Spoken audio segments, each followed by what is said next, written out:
新疆的加油站是这样的，是只有开车加油的人能进去，司机能进去，其他的人出来要从另外一个门去等然后在进门的要登记，然后进里面要拿身份证、信息车。龙目旗还是很不错的。公安、交警，凌晨12点。你说新疆不安全，刚才过去两辆。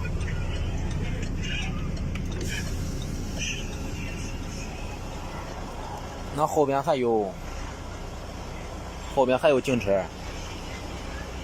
新疆加油站管控很严，只限司机一人刷身份证进入。看看，都在出口等待。我走到出口，等待我的车出来。一路上查身份证无数次，防疫工作做得很严格，点赞。来新疆很安全哦。